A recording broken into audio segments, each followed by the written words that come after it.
ایک بہت پرانی بات ہے۔ ایک دور افتادہ پہاڑی وادی میں نرگس نامی ایک چھوٹی سی بچی رہتی تھی۔ نرگس یتیم تھی اور اپنی نانی اماں کے ساتھ ایک چھوٹی سی جھونپڑی میں زندگی گزارتی تھی۔ وہ نہایت معصوم، نیک دل اور ہمیشہ دوسروں کی مدد کرنے والی بچی تھی، لیکن اس کے دل میں ہمیشہ ایک ہی سوال ہوتا تھا: کیا میں بھی کبھی واقعی خوش ہو سکوں گی؟ نرگس کی نانی اماں اسے ایک قدیم قصہ سناتی تھیں کہ پہاڑوں کے پیچھے ایک ایسا جادوئی جنگل ہے جہاں ایک نور کا چراغ چھپا ہوا ہے۔ جس کے ہاتھ وہ چراغ آ جائے اس کی ہر خواہش پوری ہو جاتی ہے، لیکن اس تک پہنچنا ہر کسی کے بس کی بات نہیں۔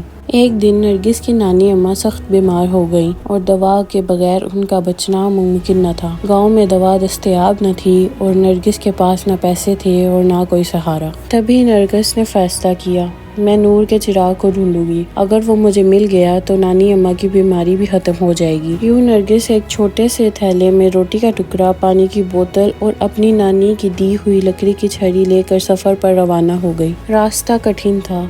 سب سے پہلے اسے ایک اندھیرے جنگل سے گزرنا پڑا جہاں بھوتوں کی کہانیاں مشہور تھیں، لیکن نرگس نے ہمت نہ ہاری۔ اس نے دل ہی دل میں اللہ سے دعا کی اور چھڑی کو مضبوطی سے تھام کر چلتی گئی۔ جنگل کے بیچ میں اسے ایک زخمی خرگوش ملا۔ وہ رک گئی، اپنے تھوڑے سے پانی میں سے اسے پانی پلایا اور زخم پر پٹی کی۔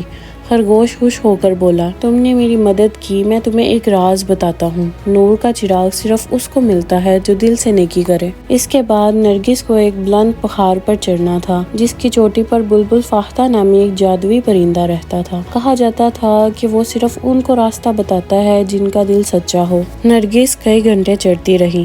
ہاتھ زخمی ہو گئے، پاؤں چھل گئے، لیکن وہ رکی نہیں۔ جب وہ پہاڑ کی چوٹی پر پہنچی تو بلبل فاختہ نے اس کی آنکھوں میں دیکھا اور کہا، تمہارے اندر روشنی ہے، تم نور کے قابل ہو۔ جاؤ، سورج کے پیچھے جو آبشار ہے وہاں سے تمہیں چراغ ملے گا۔ نرگس جب آبشار کے پیچھے پہنچی تو وہاں ایک غار تھی۔ اندر داخل ہوئی تو ایک شفاف نیلی روشنی چمک رہی تھی۔ وہ آہستہ آہستہ آگے بڑھی۔ وہاں ایک پتھر پر نور کا چراغ رکھا تھا، لیکن اس کے ساتھ ایک تحریر لکھی تھی: اگر تم اپنی سب سے بڑی خواہش پوری کرنا چاہتی ہو تو چراغ روشن کرو، مگر یاد رکھو تم صرف ایک خواہش مانگ سکتی ہو۔ نرگس نے پل بھر سوچا اور پھر اپنی آنکھیں بند کر کے کہا، میری نانی اماں کو صحت عطا ہو اور وہ ہمیشہ خوش رہیں۔ چراغ چمکنے لگا۔ ایک سنہری روشنی نرگس کے ارد گرد پھیل گئی اور وہ پھر اچانک اپنے گھر کے باہر کھڑی تھی۔ نانی اماں مکمل صحت یاب تھیں، چہرہ کھلا ہوا جیسے جوانی لوٹ آئی ہو۔ نرگس حیران تھی، خوش تھی اور سب سے بڑھ کر شکر گزار۔